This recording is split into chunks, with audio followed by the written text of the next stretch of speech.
Hi, Ravonda. You're muted.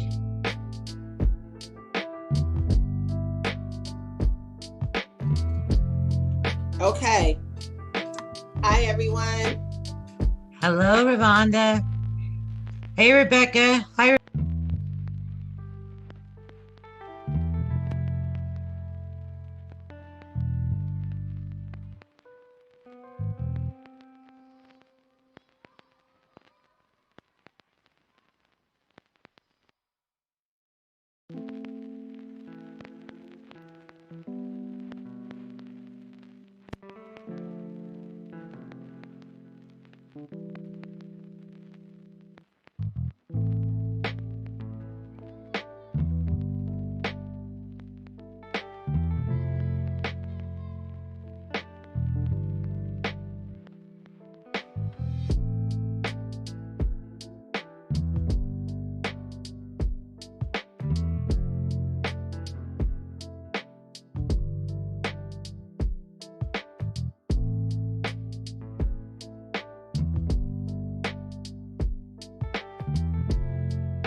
Rebecca Barr. Here. Robert, are you there yet?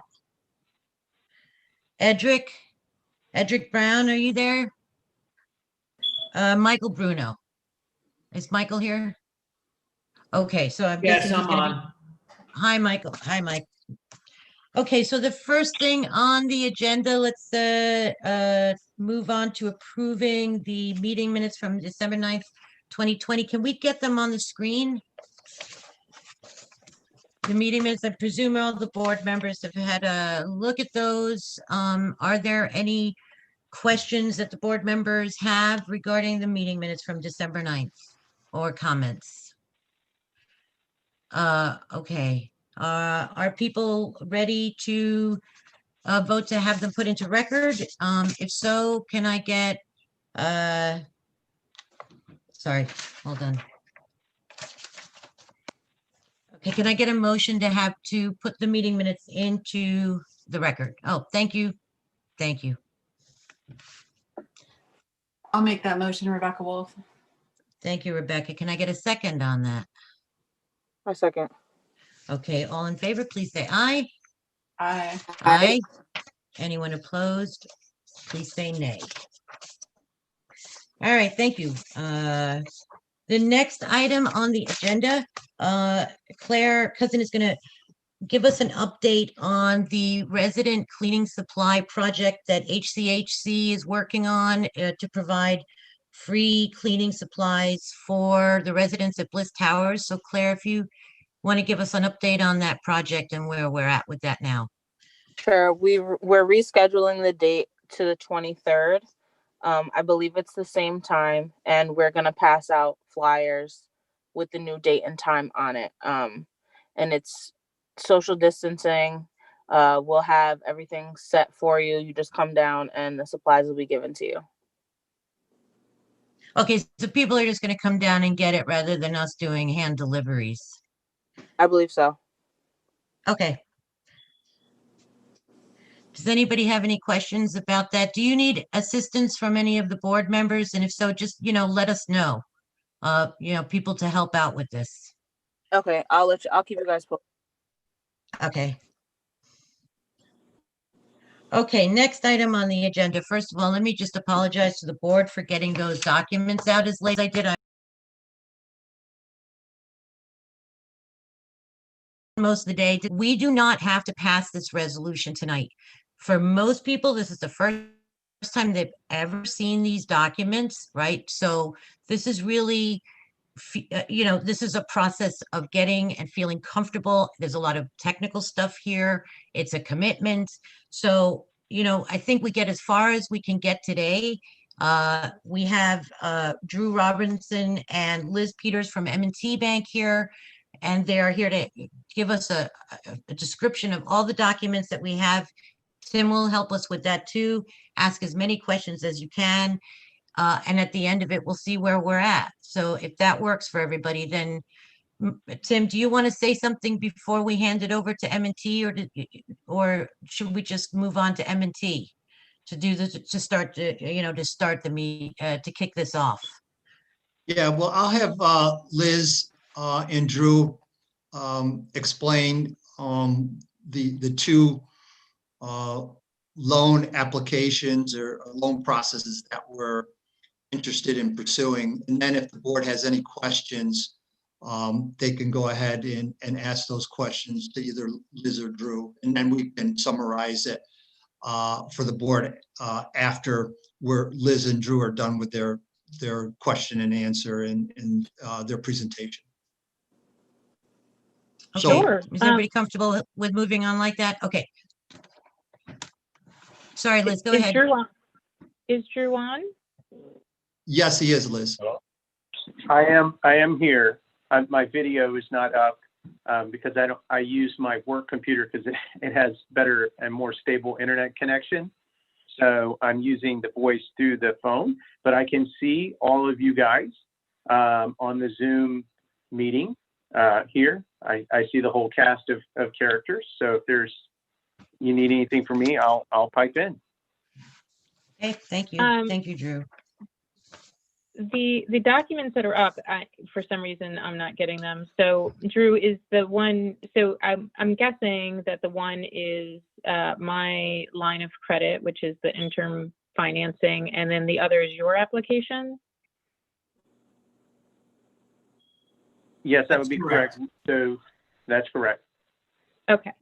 So Drew, did you want to go through your application, and that kind of ties into, what one of the conditions are for mine? So if you want to start with yours, then I can that'll fill in the blank on the line of credit. Absolutely.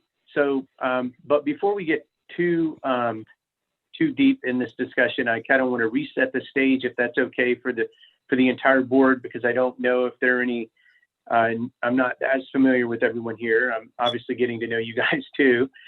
So just so everyone will know kind of what the overall plan is. Is that okay if I do that, Marie and Tim? Do you guys mind if I do that very quickly?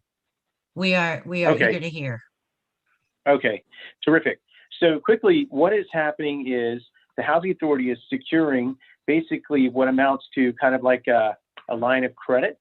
And the Housing Authority intends to use that line of credit to make repairs to the property and bring units back online. Just from a very high level, they plan to use that line. That line of credit is going to come from the bank side of M&T Bank. When you drive around and you see M&T Bank locations, that's who we are. And then on the other side of this is at some point in the future, maybe 18, somewhere between 12 and 18 months from now, I am going to come in with another product, which is a permanent loan, non-recourse product. And I'm going to take the bank's short-term line of credit out. I'm going to pay that off, and I may give the Housing Authority some additional funds as well. Right now, I'm just for round numbers, assume the line of credit is $1,250,000 and my loan is $3.5 million.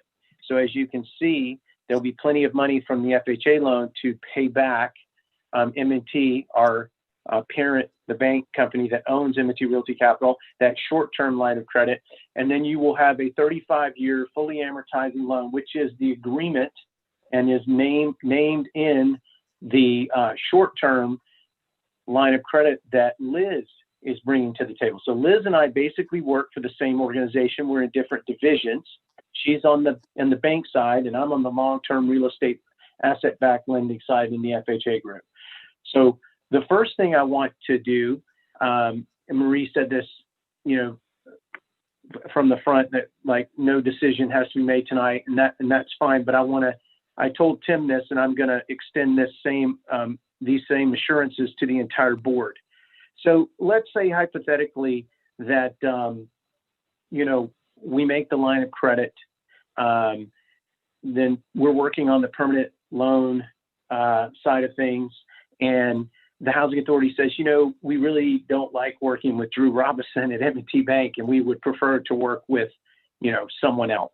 For my part, I'm okay with that, and we're not going to hold, you guys beholden if something really goes awry and we want to part ways. So just from the outset, to really set the tone for us as the bank, this is about a long-term relationship with the housing authority, because the housing authority, not only in addition to getting these line of credit, they're also agreeing to move certain deposits to the bank as well and create this relationship. So this is really is a terrific process for us. We're excited about this, and so we want to be partners with you guys and help you achieve your goals in getting Bliss Towers back to where it needs to be, improving it, and perhaps helping the housing authority meet other goals, housing-oriented goals that it may have in the near and not too distant future.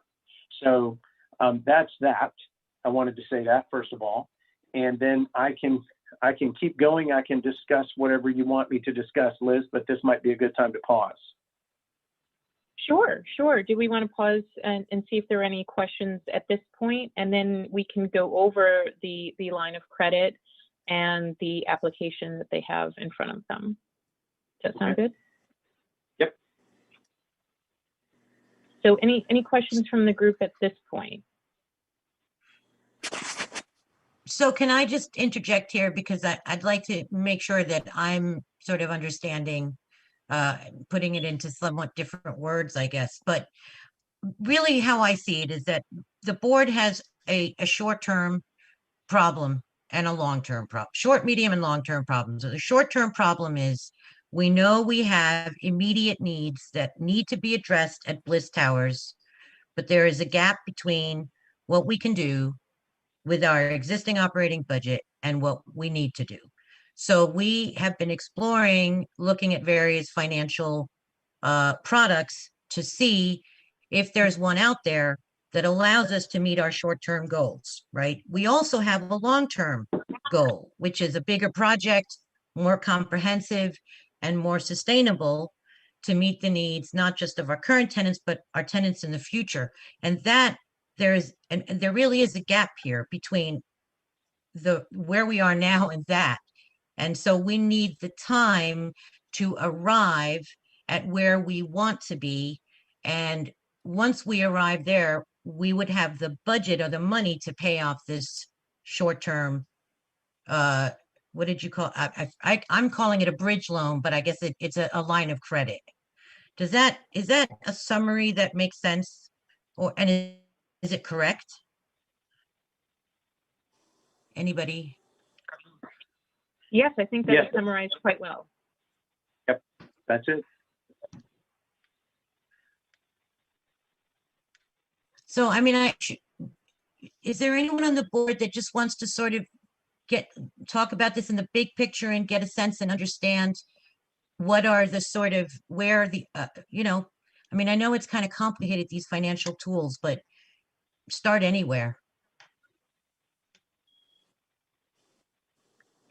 So can I just get clear? So to clarify, so what we're assuming we're going to do is repay the first loan with the second loan? Okay. Okay, Correct. so yep.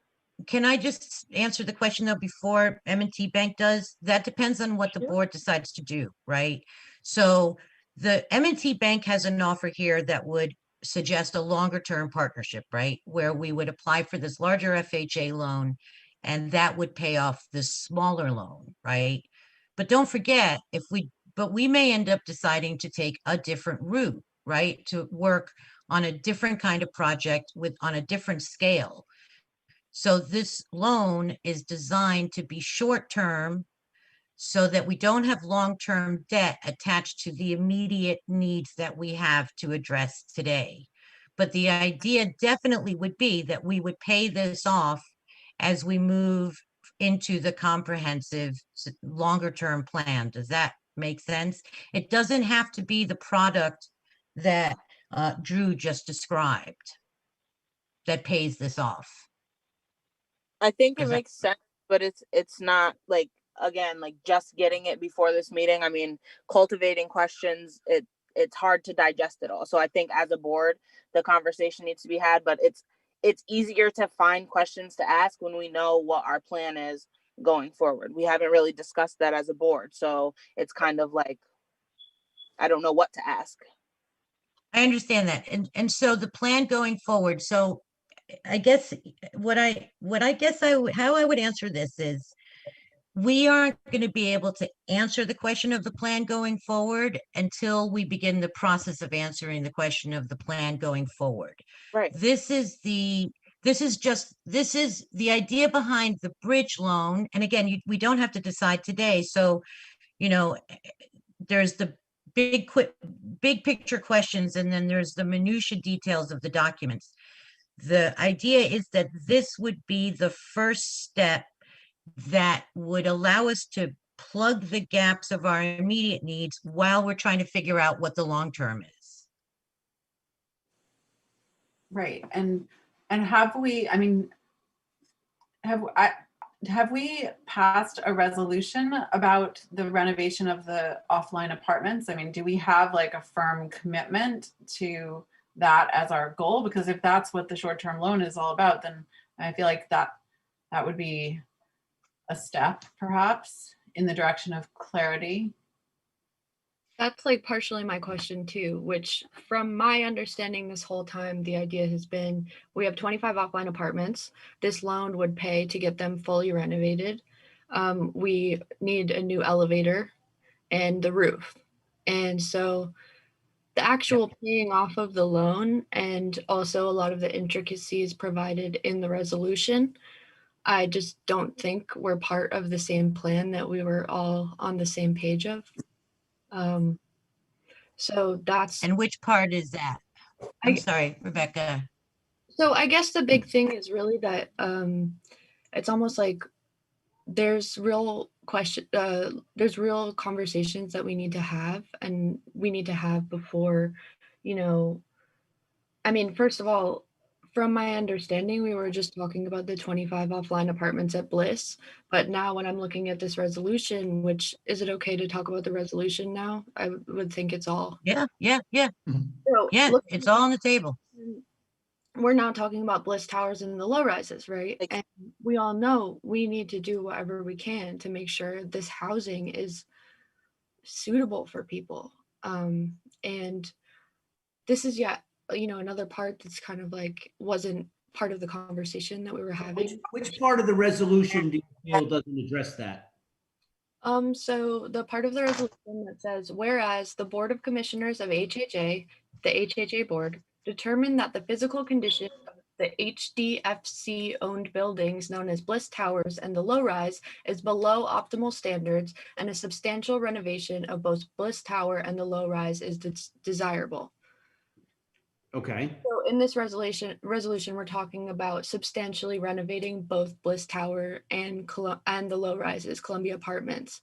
And I'm a bit confused about that because when we did a walkthrough of Columbia Apartments, we found that these, there's situations where these apartments are beyond renovation at this point. And so I'm a bit confused. So Rebecca, the actual rent, part of the issue here, and having been a counsel to this board for the past 2+ years, is you can't renovate unless you have the money to do so. And you can't get the money unless you want to know what you're going to do. So yes, I understand. Borrow them. And I'm not encouraging anybody to do anything.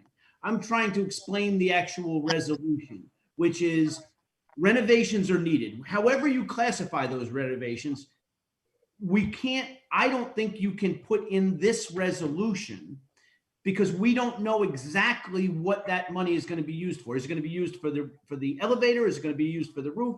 Is it going to be used for 25 units? That is another resolution that the board is going to have to decide how to spend this money.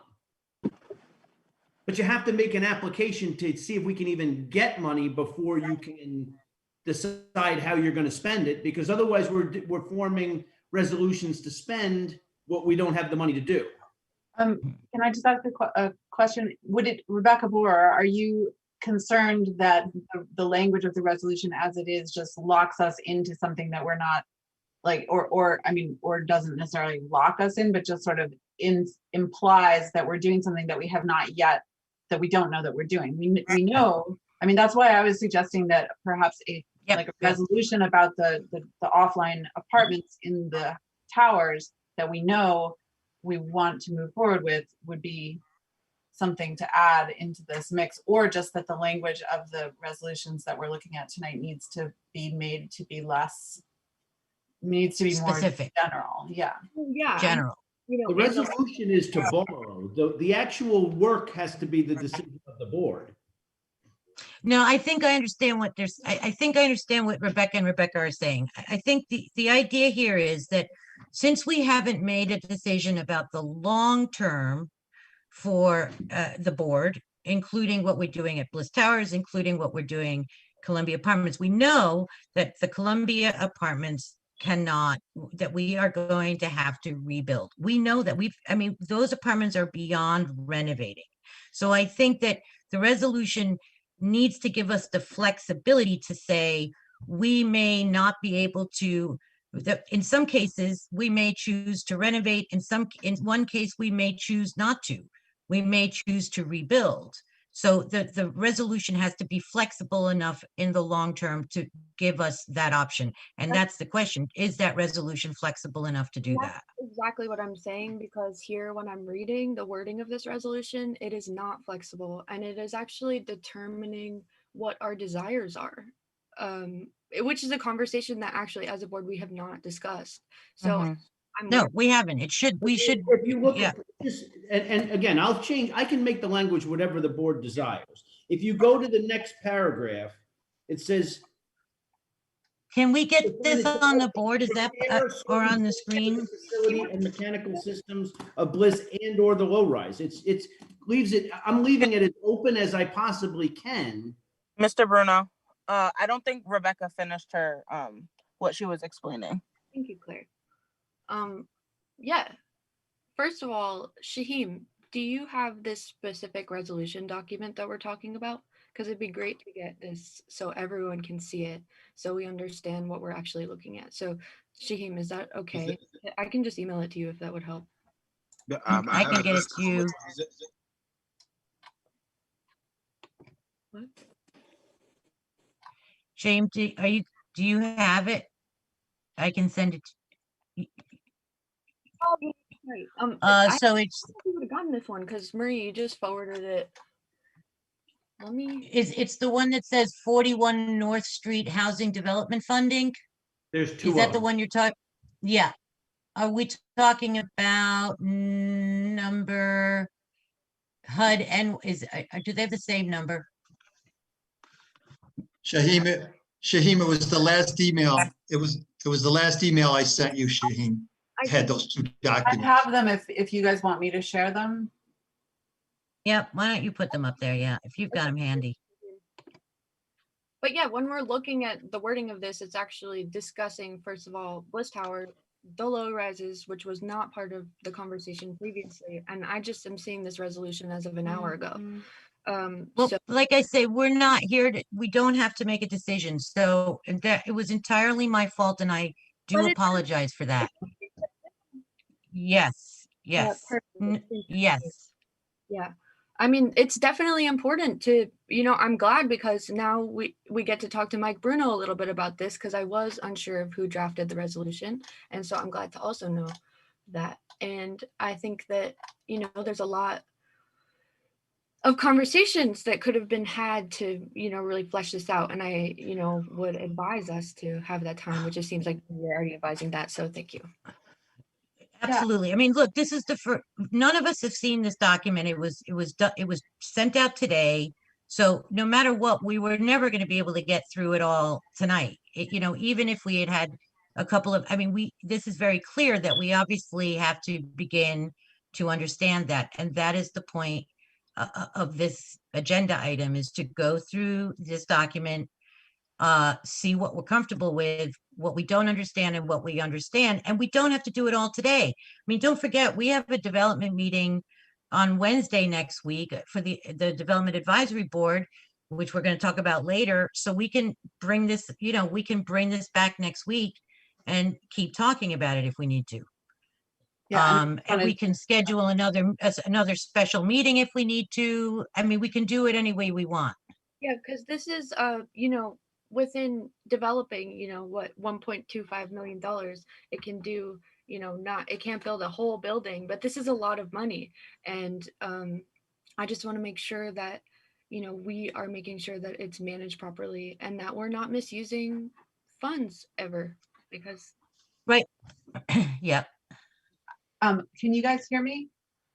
I just wanted Yes. to acknowledge that Marie opened the meeting by saying that we are not making any decisions necessarily at all about this tonight, and that we just got it and that we're going to look it over. So I just want us to try to remember that. That's the basic assumption of this meeting. That's clear, but I think that it's still frustrating that we're trying to figure it out, but there's like, it seems like there's animosity as we're figuring it out. Like she's asking questions, we're cutting each other off. Like we have to bring it back to regular Zoom protocol where if you're not the one speaking, you should probably mute, let the board member get her thought out, whether it's a question or a thought, let her complete the thought and then comment, because we get halfway through a question. That's why it seems like there's a debate or we're going back and forth because full thoughts are not being laid out.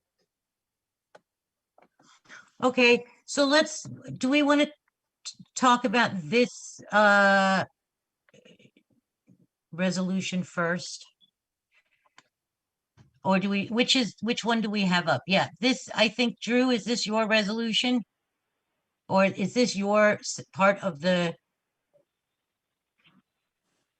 Actually, Uh, this is the resolution that was crafted by the board's attorney to be able to, you know, move forward with, you know,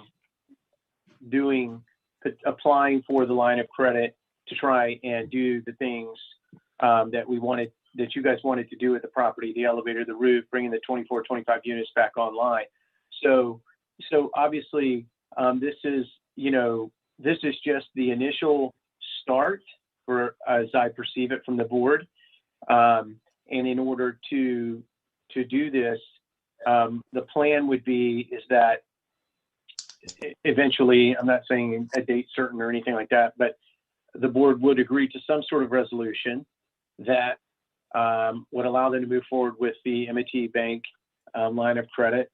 They would commence with the repairs at the property, and on a parallel track, Tim and Marie and whomever else at the Housing Authority is going to do this would work with me to work on a parallel track with the takeout to pay off this line of credit as quickly as possible, and to be able to do any other repairs that are identified or rehab or whatever to the remainder of the property, whatever the board decides to do. You know, I think this is where the struggle is. Yeah. I think it's the last part that causes, yeah, oh, sorry. Oh, it's okay.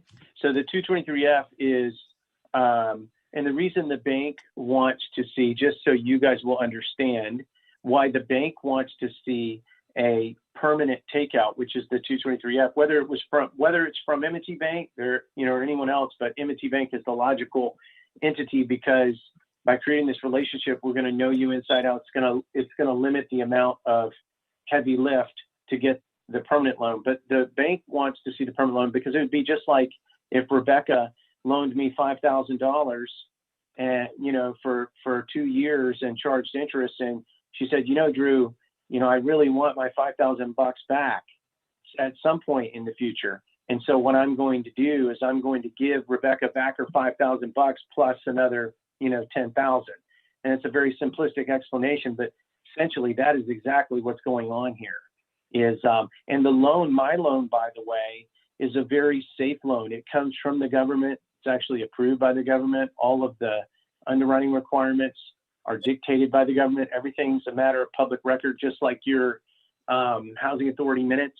So you're almost working sister to sister here, so to speak, when you're working with me. We're a private, you know, or publicly traded entity, but obviously, you know, U.S. Department of Housing and Urban Development is a public entity, and then there's Public Indian Housing, which you're a part of, but you're going to be working with multifamily development, which is just another silo or organization within the U.S. Department of Housing and Urban Development, just like Community Planning and Development is, just like the Office of Residential Healthcare Facilities, just like the Office of General Counsel, just like any other department. So your ultimate takeout, you're asking for a loan from, essentially your cousin, so to speak, to pay off the short-term loan, which is the line of credit from the bank. So, so this is just, us getting the resolution is something that you guys have to iron out and get comfortable with. And, fortunately, it's not too long of a resolution. I know it is a big amount of money for the Housing Authority, but it's, I think Mike's point before is an excellent point. In order to do something, you have to at least make application for it, and you can have as many decision points along the way as you want. But as a condition of the bank's loan, the permanent takeout, there has to be evidence of a permanent takeout, because the bank can't be outstanding forever on the line of credit. It wants to be paid back at some point, certain, and any financial institution would want that. Unless you didn't even do a short-term line of credit and you just went directly to the long-term source. So you could skip the short-term source, but the detrimental aspect of that is and this is my opinion, okay? My opinion. Other people might think differently. The benefit of the short-term financing from the line of credit is it gives the Housing Authority maximum, optimal flexibility to do the things that it wants to do with that $1,250,000 inside the envelope of whatever framework it so chooses. But once you go to the permanent loan, the takeout, that's a very regulated procedure. You were doing that before with another map lender, and then now you're doing it with me. But that's the reason why people choose the short-term financing, because they need speed of execution. In this case, you guys want to bring those 25 units back online and start collecting revenue as quickly as possible, correct? Yes, More so So to house people. yes, but well, you yes. you also need the revenue, right? You can't have one without the other. I know your mission is to provide affordable housing, but you got to bring those units back online. There's regulatory reasons why you have to do that.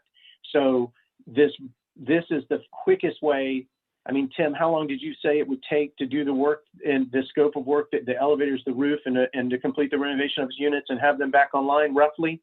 How long did you think it would take to get that done? Well, the units would certainly take a much shorter time because we have more control over that. The Okay. elevator is a different story. They have to order, all the equipment has to be ordered, and there's considerable lead time for that to happen. So the apartments, they could be back online within 60 days with a contracting crew. That's a pretty easy turnaround. The elevator and the roof maybe a much longer period. And Tim, Yeah, but oh, go ahead. Rebecca? so I just wanted to ask also, so when we're talking about these 25 apartments too for this loan, we've already priced out everything for each of the apartments and what that would cost. So we have a figure on the cost of getting those 25 apartments online. Am I right? Do we have Yes. a figure? What is that figure? I don't have it in front of me, but Do we we have that. We do have that information. Do we have like an estimation of that? It's probably going to be, well, if we're including the total units, including the low-rise units, approximately Which one? 400. Oh yeah, because the 25 includes the low-rise units. Yep. So it wouldn't really be. And we walk through those, Rebecca, and you know that, and Ravonda. There was a hole in. Yeah. Yeah. So we don't have like a figure estimate then for the 19 apartments in Bliss Tower? I'd have to break out the low-rise units. I remember it was like we were talking about somewhere to like 50 to 100,000 per apartment. Is That's for the 50,000, I low-rise. think, for Bliss. Was that for the low Oh, rise? no. That was just for the low rise. So what are we talking I for thought, the tower? We'd be talking approximately, I would say, around 10 to 12,000 per apartment for the high rise. Okay, and that's depending on the state of the apartment. So 10 to 12, would that be for the ones that were like more easily fixed up, the 7 that we 20. determined, or that's for the, I would say that'd be a general price for all the units in the high rise. so I guess, am I right to say that we have the 6 units in the low rises, right? So now we had 25 units, right? Now we have 19 units left, okay? And then we have 7 of those 19 units that are they have the ability to get put online. We've already talked about that at the past meeting last month, that we would have units online at the end of January, right? That was already part of this conversation. So now we're taking those units down. Now we're at 12 units, right? Am I right to think that that's where we're at now? Yes, Yes. that is correct. Okay, so now we're talking about this 25 apartment renovation, but really we're talking about 12 units. Am I right to say that? Yes. Yes, All right, so that's yes. an important note in all of this to know. I think that the big thing for me I don't really have the proper word for it, but really is we don't have the details necessary. Like we don't. That's one of the important things that we need to talk about today is like, what are our goals? What are our project goals? These are the conversations that we need to be having, you know? And like before developing what appears to be a long-term committed relationship, which Liz and Drew, you're both so very nice. You know, I don't mean to, I just mean I'm not ready to get into a long-term committed relationship without knowing, you know, what we have to offer. And so I just wanted to make that really clear. Thank you. So I think that we do have a pretty good idea of what we want to do. And I think we have budgeted out some of this. Certainly the apartments we budgeted out, certainly the elevator. But I think that also Mike's point is an important one. And I think it's been brought up by a couple of people that in order for us to have the money to deploy in whatever way we choose, we do have to make an application. So, and the elevator, I mean, we don't actually, because we could choose not to do a short term. I mean, so there's a few ways to look at it. We don't have to do a short term line of credit, right? I mean, we would struggle if something went wrong with that elevator. I think we would really struggle. We could wait until we have a fully formed plan, right? The Drew, what is it called again at the end? The something out? So one thing that another reason why this is important, or that we've decided, I guess, to kind of present it in this way to the Housing Authority with this line of credit, and then versus this longer term 223F takeout. There are two different types of programs with HUD. There's the 223F refinance and repair program, which will allow about roughly 40,000 per unit in repairs under that program. And then the D4 allows for an unlimited amount of repairs. But the D4 is a much more labor intensive program. You would have to have an architect, a general contractor. The review process takes a lot longer, and there's capitalized interest built into the loan. It's a very complicated loan where you've got to have, basically the Housing Authority would almost either have to hire or have its own development company managing that process. With the 223F, it's simpler because it's one loan, it closes, we escrow whatever repairs they need to be done, and you've got 12 months to complete those repairs. So part of the idea, I think, and Tim, you can correct me if I'm wrong about this, but part of the idea, I remember this in the cobwebs of our conversations, is that you and the Housing Authority, part of your objective was to get some of these big ticket items out of the way to help, I guess, smooth the skids on the longer term takeout process, because there would be less work, because under that 223F program, you have a short window of time to get all the repairs completed. You have 12 months.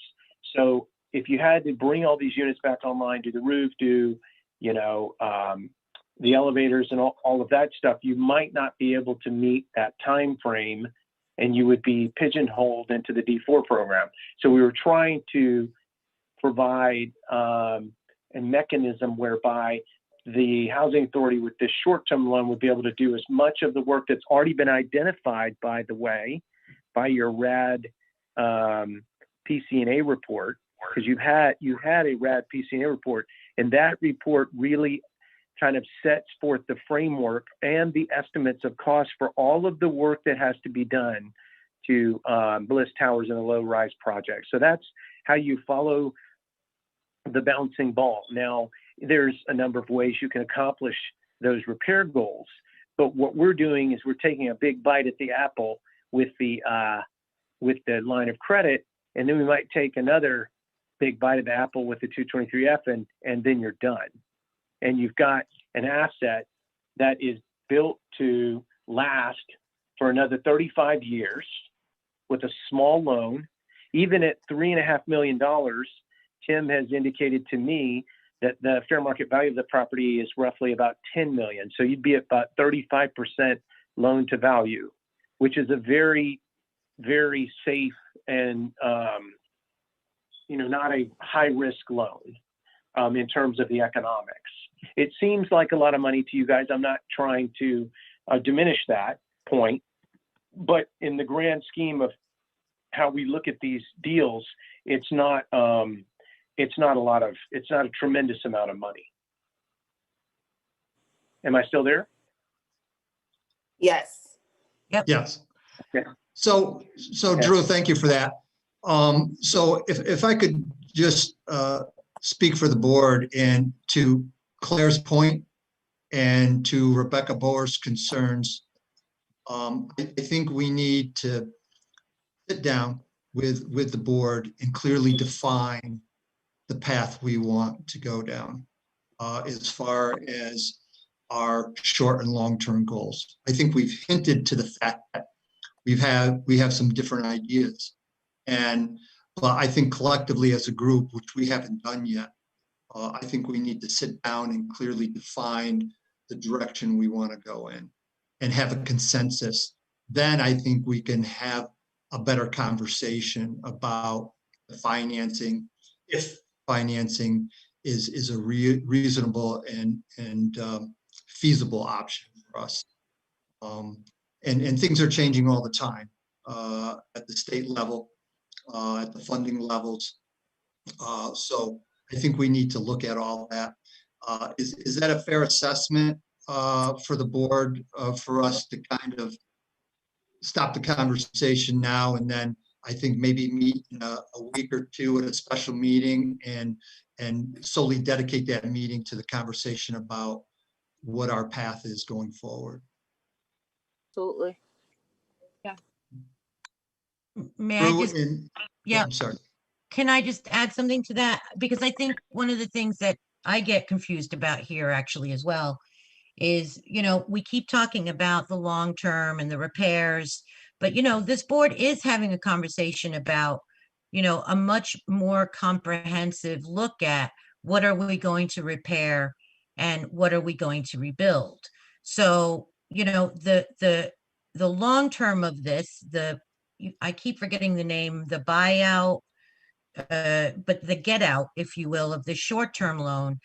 You mentioned 3.5 million, and I know that that is a lot of money, but if the board goes with a more comprehensive project, it could be several times that.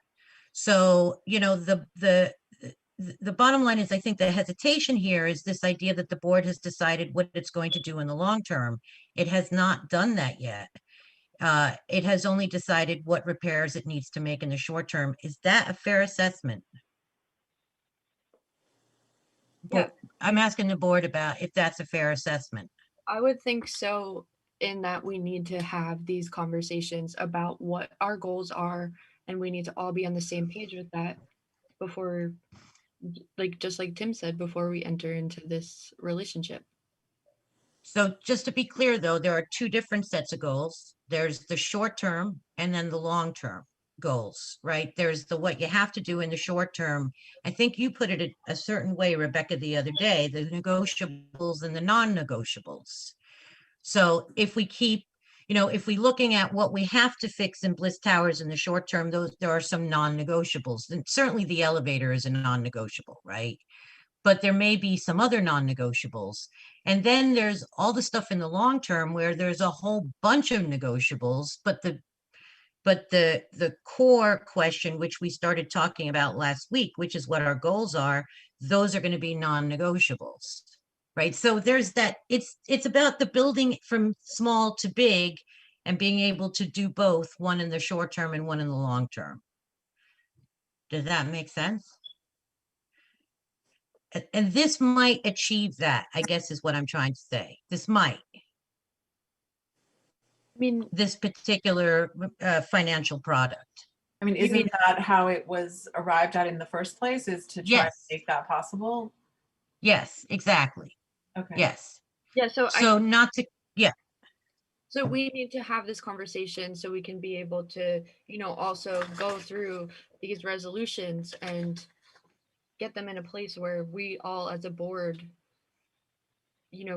identify with this message, right? Could I just request that when we're having that conversation that we have, is it possible to kind of find the conversations that had already happened that allowed this process to arrive at this place, so that we can kind of compare and contrast, like, how are we feeling now with how was the previous board feeling then, and like what may have changed in those two things? I just would like to make sure that there isn't kind of a like repaving of the road over and over again happening, if you will. sounds good. I guess when did I don't really know when we started searching for this M&T loan. Tim, do you know, like, was it a year ago or? This was a carryover from the prior board members, the beginning of last year. But just to hit on the fact that, there are so many variables and factors that have changed recently. And I think in our conversations in the coming days about what direction we're going down and what path we take, the state may have some low-hanging fruit that may lead us to decide that there may not be a short-term plan if they can be a partner and they can commit that we can turn around a project. Maybe that's an option that we talk about, or we talk about all the different options. But I think that's where we go and see everything that's available, because again, things are changing. They change, quickly, and so I think we need to have that conversation.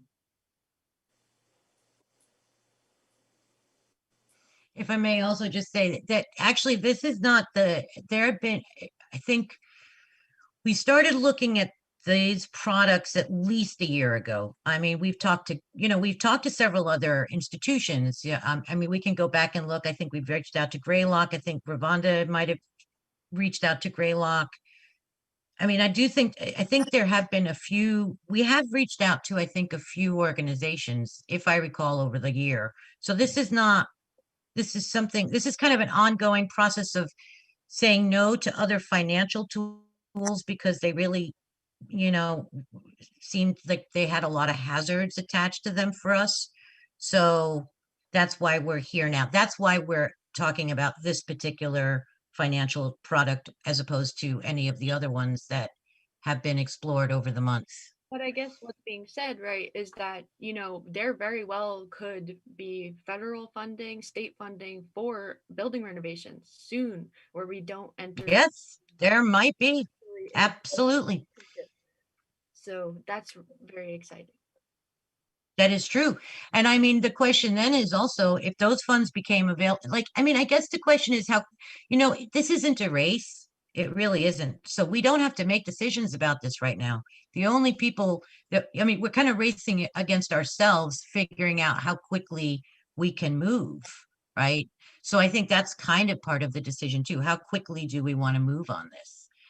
Do we want to give ourselves, Personally, if the 223F would not generate sufficient enough repair dollars, even though your resolution has a $3.5 million loan in it, it certainly could go higher, just so you know. So it could accommodate a much larger scope of work if that's what the board elected to do. And as a lender, we always like larger loans.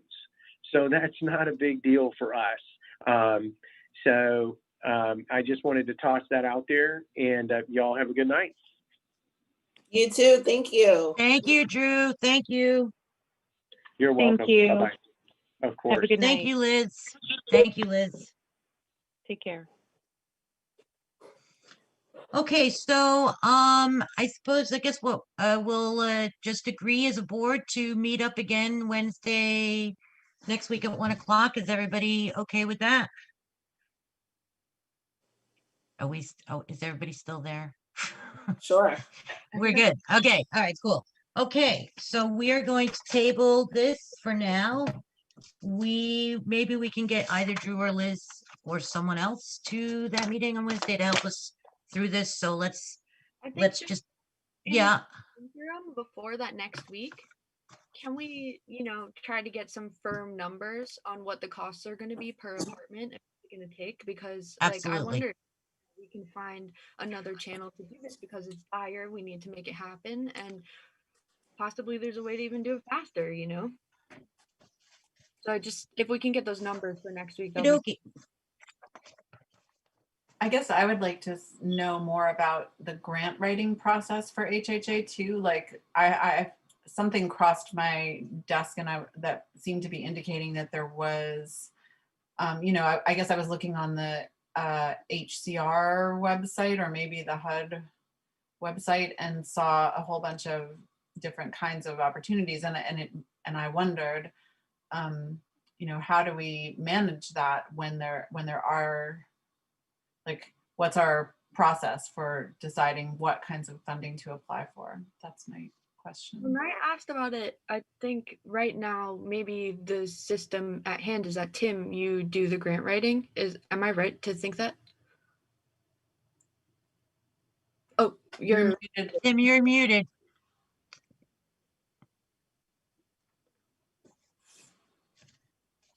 Yes, I can provide some assistance in doing some grant writing. okay. So I think, do we have another grant writer or any other person that fulfills that capacity? No. Okay, so I guess because I too there's grants out there, I mean, for COVID related things, for all sorts of different things that we could really use, and we could put to good use. That's really important, Rebecca. And we've received some grants, right, Tim? I mean, it's not like We have.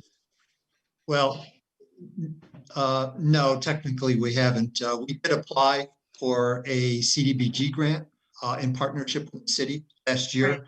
Right. To assist us with our elevator. Unfortunately, we were not successful in leveraging that grant. We have partnered with the city on a NYSERDA grant that we're waiting to hear whether or not we're going to get awarded that grant.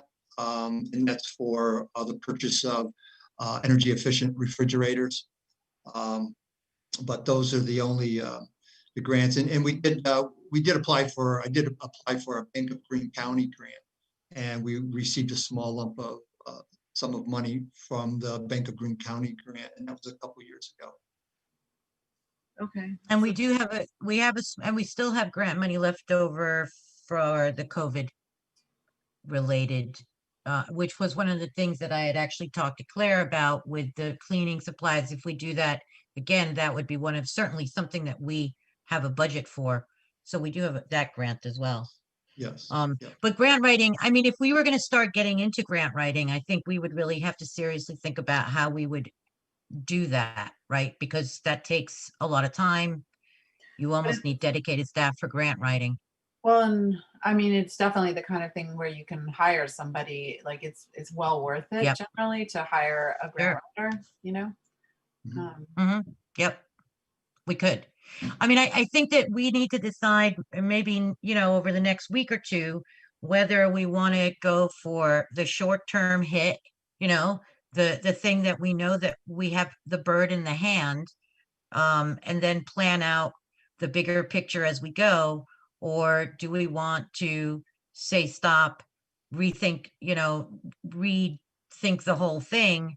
And I think that we should start talking about that. Think about that as a board, we should all be thinking in those terms between now and next week. Does that make sense? Seems to make sense to make that decision next week rather than right now, for sure. Well, that's what I'm saying. We need to think about it we need to start thinking about it this week, so that I'm not even saying we need to make this decision next week, but we need to be prepared next week to, start going through that. And I don't even think we need to start going through the resolutions exactly, but we do need to understand what they say so that we can decide whether they're right for us or not. Does that all make sense? Am I losing you guys here? Can I just ask a related question? I mean, I would like to understand better what we were discussing in terms of the renovations that we have talked about being possibly done by the end of this month. Like what are those how is that proceeding, I guess would be a thing to ask. And then just, the question of, do we have money to just to kind of take that bite of the apple that we have talked about of getting whatever apartments can be gotten online relatively easily with what money we have, just making that our immediate, or just I just want to be clear about where we are going with that immediate goal. So maybe we can have that on the agenda for this meeting next week. So for the next meeting, I'll supply a balance of all our accounts, so everyone knows what our funding is. And as far as the 7 units that we proposed last month to be rehabbed, unfortunately, I was hoping it'd go a little quicker, but we're at the mercy of the state, and we're waiting for them to issue us a variance so we can conduct work. And the variances for the asbestos. And I talked to Rebecca about this, both of you, at our finance meeting. And unfortunately, that's a very arduous process. Again, it takes time for the state to issue the variance before we can go in there and do the work. So we're waiting for the variance to be written and approved by the state. Once that happens, we do have contractors on board ready to go. And the supplies and the materials to do the rehab. So we're hoping to get those up as quickly as possible. But for the next board meeting, I will make sure I get hard numbers for the 25 units. We'll get a total rehab cost. And it's really broken down into 2 components. There's a labor component, and then there's a material component to that rehab. And I'll break it out for everyone.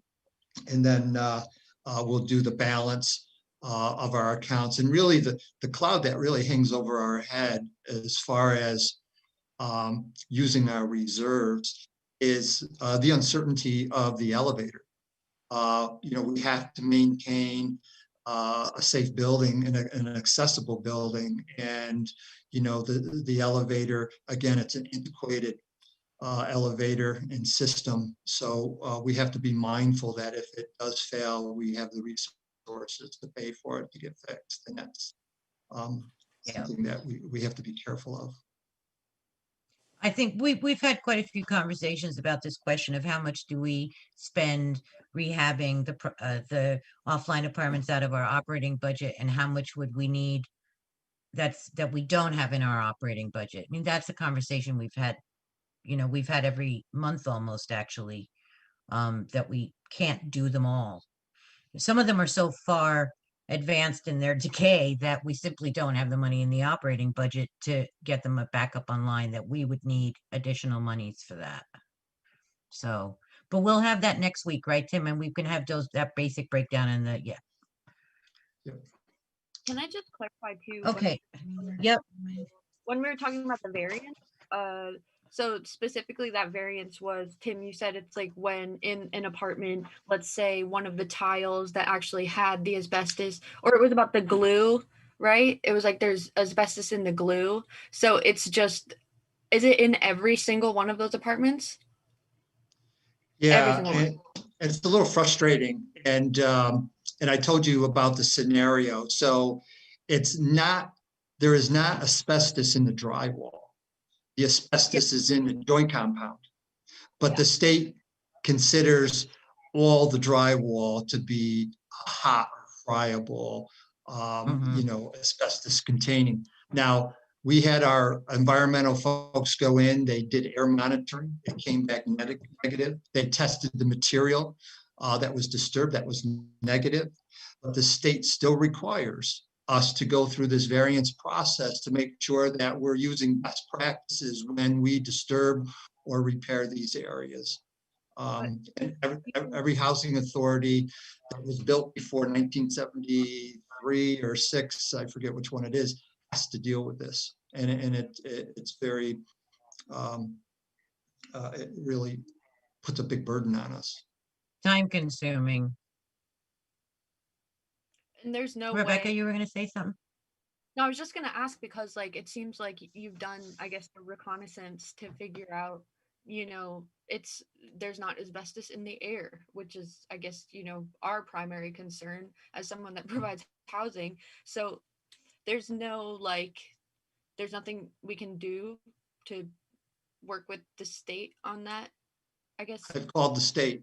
A million times. Okay. I've called the state twice and asked them to expedite this process for us. Yeah. Okay. Thank you. Okay, are there any other questions about this particular agenda item before we move on, or table it until next week and move on to item number 4, which I think we can get through fairly quickly? Does anybody want to say anything else before we move on? Everybody good? Okay, so we're going to table this, just so everybody knows, we're going to table this for next Wednesday, the 20th at 1 o'clock, same Zoom location. All right, next item on the agenda, number 4, formation and update on board advisory subcommittees. So the board has been talking for some time about forming subcommittees. We have a lot on our plate, and most boards have subcommittees. These are advisory committees. And as over time, we've sort of came up with, I think, sort of 3 or 4 that were priorities for this board. And if somebody could put that on the screen, if you could put the agenda back, if that's possible. I can't use my Zoom properly because my attachment, I have problems with attachments. So if we could get page 2 of the agenda up. Anyway, it doesn't matter. We had talked about 4 different advisory subcommittees. One was affordable housing and development. One is tenant relations. One is facilities, and the other one is, thank you. And the other one is finance. Now, my sense of it is that these are the proposed subcommittees. We may decide we want different ones. But we need to begin the process of creating these and populating them with board members and making decisions about which of these, at least in the short term, we know we want and which we feel that we don't want. So that was what I was kind of hoping we would do this evening, is just talk about, certainly the first 2 we know are essential: affordable housing and development, everything we've just been talking about. Tenant relations, obviously essential to getting to that point of deciding what we're going to do next. Facilities and finance, we had talked about using facilities for I think, really review of the money that was going, if we are going to take out this line of credit or this bridge loan, that would be the place where we would review that to see how that money is being spent. And I think finance would probably get folded neatly into facilities, so maybe we don't need, but anyway, I'll stop talking. But if somebody wants to, I'll just open it up for discussion with the board. If there's any, I mean, are there any feelings about if these are the right kinds of advisory committees we need, or we need something else in addition to that? Any thoughts? Claire, do you want to have say something about this? I mean, this committee would be the one that I would like to chair would be the tenant relations, for obvious reasons. I think that because of COVID, it's going to be really hard to host like weekly meetings as like a tenant association. So my vision for the tenant relations committee is for the concerns to be brought to the board by one person, or two people, and for our job to the tenants to be to break down what has happened in the meetings and give them all of the pertinent information as we get it, and keep the tenants abreast to anything that we're talking about, get them educated on their rights and what the policies and procedures are, explaining their leases, helping them with all of those tools. So it'll be myself and whichever other board member would like to work with me on that. But it's basically another avenue for the tenants, because there was a lot of confusion as to who they should go to when they have questions, comments, and concerns. And I think that streamlining it to the board directly and people that are actively in the community, because outside of the board, I am on the ground, I'm their neighbor, I see and hear things that I bring back to the board anyway. So I guess that's my position on it. I don't know about the other committees. I don't know which other committees I might sit on, but I think that this is probably one of the more effective ways to function as a board. So Can I just ask Claire, how do you see the like, what's the relationship of the tenant relations committee to the tenant association? And are they sort of merged, or is it like? for the time being, because like with COVID, you can't guess how many will show up one week and then how many will show up the next week, and we don't want to have to deal with those stipulations. So for right now, I mean, we have such a big project on our lap that I think that this is just the best way to keep the chiefs and the fire king. to keep as many tenants informed as possible, and for one person to be in charge of it so that the message is clear and concise and they have a point person to come to. I this makes sense. I think in the future, obviously, we have to create a tenants association because there is no power if it's not people power. But right now, we're helping just keep everybody informed because it's difficult enough to get people connected on Zoom, for many different reasons. So, Got it. It also makes a lot of sense to have a platform like that where people can go as well, to not, it might seem like it's, our meetings in the beginning, like we just did the M&T loan, talking about all of this stuff. I mean, it's really good to have a space where people can just come and directly talk about their issues. So it's really exciting. Yeah, and I think so. Just each each subcommittee would have to have at least 2 board members in order for it to exist or to meet at the very least. And just be aware that these are advisory boards. So the goal of each of these subcommittees would be to come to a consensus and bring that consensus to the full board. And in some cases, I mean, any board member can go to any subcommittee they want to go to. There's no limit to how many meetings you can go to in a month. So, but we are going to have to make decisions as, you know, about who chairs. Clearly Claire, has put her name forward for the tenant, relations subcommittee. So we need to come up with a date for the first one. And I presume we'll have to vote on, I don't know actually how that's going to work. Mike, are you still there? Okay, I'll find out how that works in I am. terms of, What's your question? so with subcommittees, with board subcommittees, in terms of how, I take it every one of them has to have a chair and a sub and a vice chair. Is that normally how it works? Traditionally, yes. Okay, so so each of these subcommittees is gonna have to select its leadership as they meet, right? So we can't decide that now, but I think Claire, if you could, you and I, let's talk about putting together a date for the very first tenant relations meeting. And we're gonna need help, technical help with that as well. And then we can start talking about that. And we're gonna have our first affordable housing and development meeting next week on Wednesday. So we can also talk then about selecting a chair and a vice chair. And I would definitely recommend that every single board meeting member come to at least both of these first meetings, even if they choose not to come to all the other ones subsequently, but to come to at least the first of these meetings. So can I So, yeah, yep.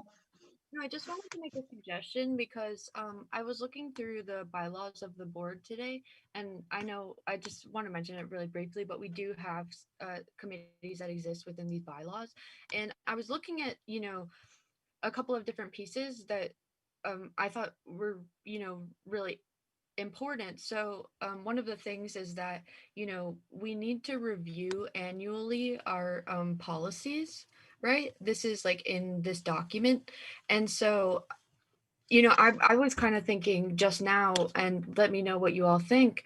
What if we had a committee that was like an infrastructure committee that would really combine facilities and finance, and would also be able to touch on policy and bring that to the board as well? What does anyone think about that? I mean, it sounds good. You know what? You and I just think about, put our thinking hats on together and come up with this third committee that would fuse these things and then share that with the board later, because I think that we do need something like that where we're talking about reviewing policies, but mixing it with finance and it might get complicated. Yeah. It, yeah, it could really just be a policy subcommittee. Well, I don't know. I think that if I was just thinking like infrastructure kind of would combine all of these things, but I feel like having a policy subcommittee, it would, meet under either emergency situations or also annually. But I guess this is just bringing this to the public now, right? So Mhm. we're not Yep. doing any of this. I guess Yeah, it's I mean, we're, with that. I didn't hear that. Sorry. Say that No, again, I'm just Rebecca. saying if the rest of the board is okay with that. Well, I think that we can just agree as a board to move forward with this. We're Well, we gonna have, we're gonna move forward with at least the Affordable Housing and Development meeting next week. And we'll have a tenant relations meeting, subcommittee meeting soon. Will there be quorum? Well, you don't have to have, well, there should be at least two board meeting members for each subcommittee. But don't forget, this is consensus rather than decision making. The board must have board meetings rather than advisory meetings to make decisions. So quorum would probably be two people. Because even if you had three and enough to make a decision, the advisory boards will not be able to vote or speak on behalf of the full board. Oh yeah, I meant They will come to yeah. no, I meant would So, there be four board members on? Would there well, be that's, sorry, I'm only getting half of this.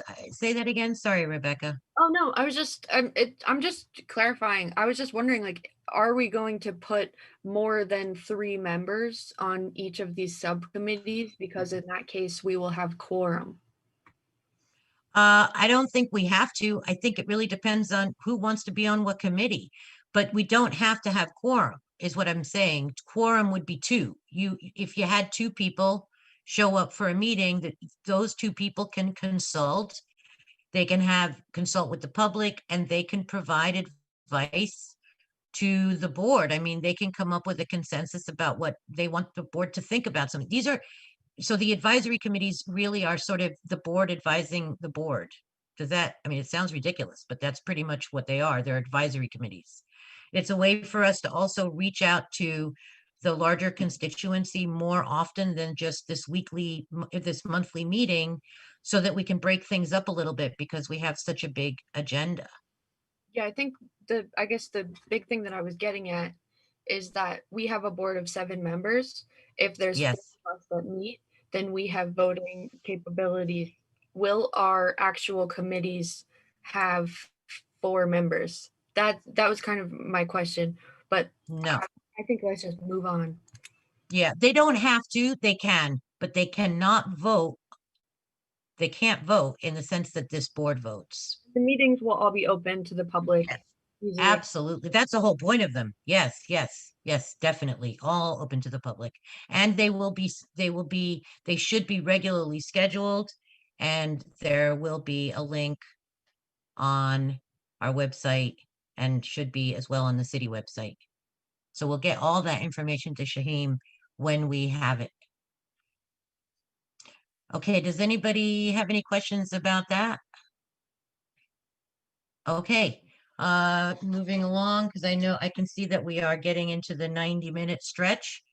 The accounts payable for November and December. And I don't know, does somebody want to do a quick overview of the finance workshop that was held last week? And are we ready to vote on the November and December finance? Is I guess my question.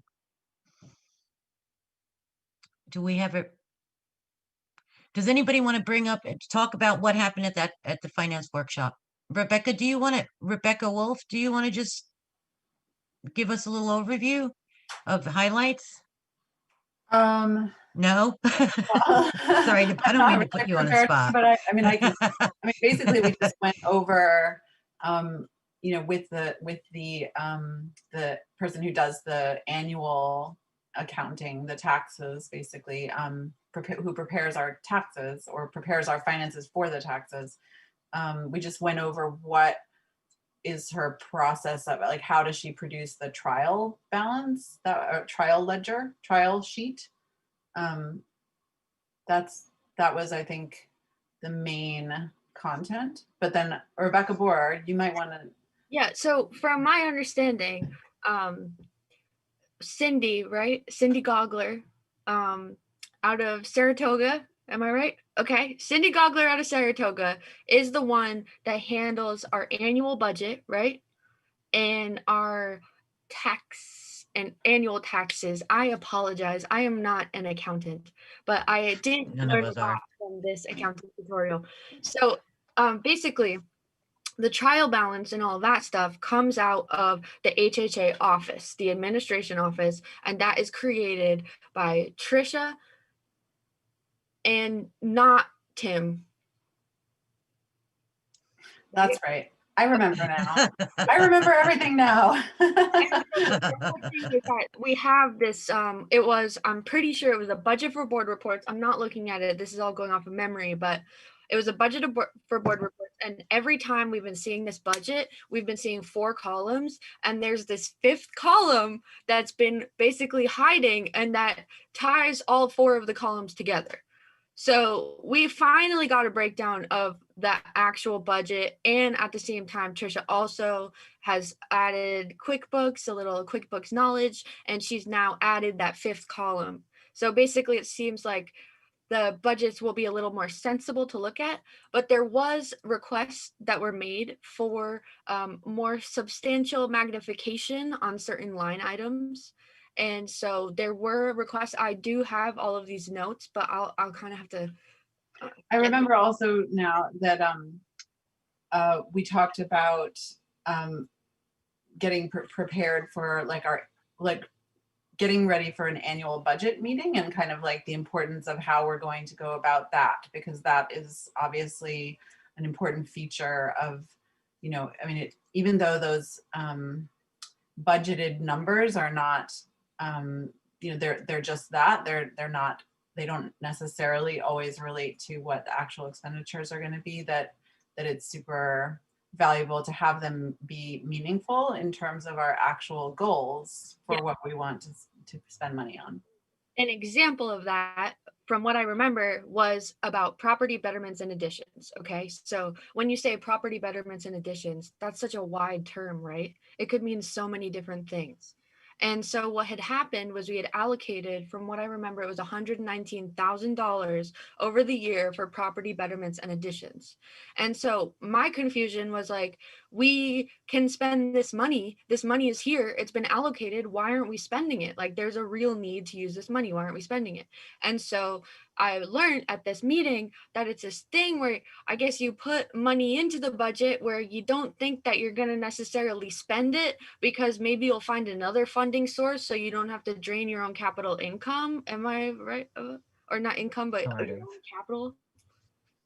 That's not exactly what I took away from it. It was more just in that particular instance that like Tim or whoever is making the decisions about, I mean, just basically that it had been decided like, oh, it would be better if we could get this money from elsewhere. So we didn't use it, right, Tim? Is this? I'm trying to simple it. You're muted, Tim. Tim, you're lost muted. Tim? Muted. Muted. We cannot hear you. Sorry. You're absolutely right, Rebecca, both Rebeccas. So the budget becomes a working document, more or less, because things change over the course of a year. And to the point that you were making, yes, we did allocate initially a large amount of money for a particular line item. But then as the year went on, we were searching for some other ways to leverage some funding to do that work for that same project. So, you know, we weren't using that funding yet until, you know, we exhausted all our efforts in trying to seek grants or, you know, other funding sources at that time. So, yeah, so things change, and you're always doing budget amendments. The city does the same thing. You know, over the course of the years, things come up and you need to do budget amendments throughout the years. And that's a normal process. So some line items you may use, some line items you may not use. Some you may use more than others. So you do an increase and a decrease to another. So yes, that's the process. And the other thing that came out of that meeting that was really good was the idea that we should have a bookkeeper person separate from the office, like somebody who's coming into the office on maybe once a week, something like that. And so we talked about CC Graham is currently offering bookkeeping services. So I did meet with her and she is interested in talking with Tim. So I was gonna put Tim and Cece together. Yeah, it's great. I just want to say too, I found my notes on this, and just to outline the certain points of magnification. So we wanted to get magnification on the materials and the maintenance supplies line. And Tim, I think you have these notes, but maybe just for the public. And we also wanted to get magnification on the property betterments in addition. And we wanted to figure out what's going on with the other income / laundry, and if we can actually separate out the laundry and to have, because from what I remember, the other income was a cash out of the FHA bridge loan, right? That's correct. Okay, so just so we have that too. And for the annual budget, when specifically, and I'm so mad I didn't ask Cindy, but when does this take place? Us creating this annual budget? So our funding cycle or our funding year runs from July to June. So typically, we start the budgetary process April and start having budget workshops with the board and going over the April. various line items and the projects that we want to undertake for the coming year. And then we essentially have to have the budget approved before the end of June. So that usually that June council meeting or a board meeting, I'm sorry, is usually the time we adopt the annual budget. And then after June 30th, then we start the auditing process where that's where Cindy comes into play, and we start preparing all our books for our independent auditor. And then all that information has to be submitted to HUD every year. So maybe what we could do is revisit this idea of having a finance committee, because maybe the job of a finance committee is sort of periodic, and when that is where we do that review as we're leading into toward, ending this year and moving into the next one, since that is going to be coming up in the next few months when we start that process. So that might be an option for us to do it. Well, I think that's a good idea, Marie. And we could also fold into the finance committee the opportunity to discuss grant opportunities Yep. and those various grant That's true. opportunities into that Okay. discussion. So we That's could actually true. meet quite regularly with the finance, and we can talk about, I know a number of various grants. Some, we qualify for, some we don't. Some we have to partner with the city. Some have special guidelines, and we have to use the funding for specific purposes or for a certain subpopulation. I know there's grant funding for veterans. There's grant funding for assisted living, disabled. So they all have their little different caveats that you have to, that the grant is geared towards. Tim, I have a question. For Okay. the seven units that we were starting on, where was that money coming from? We were taking it from our operating reserves. Yeah.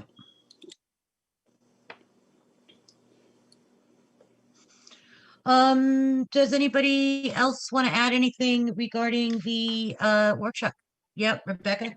So I just want to ask, for those specific, the 7 apartments that Ravonda asked about, would that have been included in what line item, I guess, are those expenses included in, right?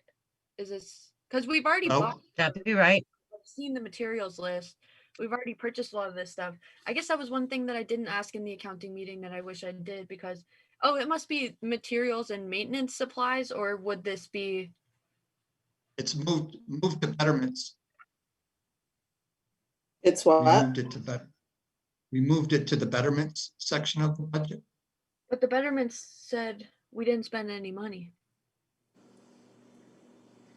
Betterment and additions.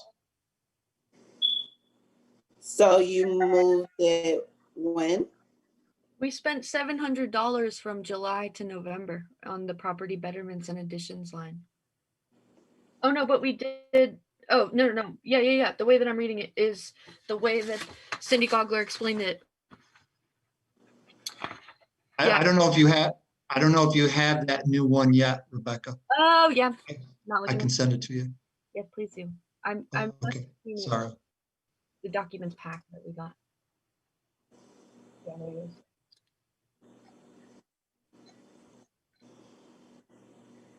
Does anybody else have any other questions that are sort of generally questions related to the workshop, or are people ready to look at the, sorry, yep, go ahead. Sorry, and I'm sorry to derail this, but this is just, I just want to be very crystal clear about this, especially because it's the budget. So we moved the money that we were spending on those 7 apartments to property betterments in addition for the month of December. I just want to be clear. Is this the case, Tim? He's looking. No, you're cutting out. I'm sorry. Can you say that again? Yeah, so no, For some reason, I'm getting a delayed. oh, okay. Well, hopefully this works. So Ravonda had mentioned these 7 apartments and that we had spent this money, we've spent this money. And so I'm looking at the December budget right now, and we know we've spent this money, so we just want to see where that money went to in the budget. And so when we had asked, you said it had gone into property betterments and additions, but We I'm moved, well, looking we at, just moved it from there to there. It was in another line item. And remember you wanted it broken out? And so we moved it into the, to that section, additions and betterments for the month it was billed. I don't know the exact date. I'd have to go in and look to see when the actual date it was paid. So it reflects where it reflects on what invoice or what bill. okay, I see. You're just saying it wouldn't be in the month of December because it would be in an earlier board report. Thank you. Sorry for the confusion. Well, that's okay. So now we're now using that line item, that $171,000 is what we're talking about. We're now using for the 7 apartments. That money has not been used. That money is still sitting there as of No. December 2020.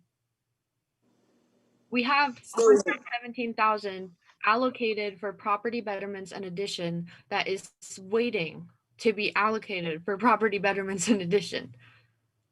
Yeah, So we won't, and we what, probably won't use all that. We'll only be using a portion of that.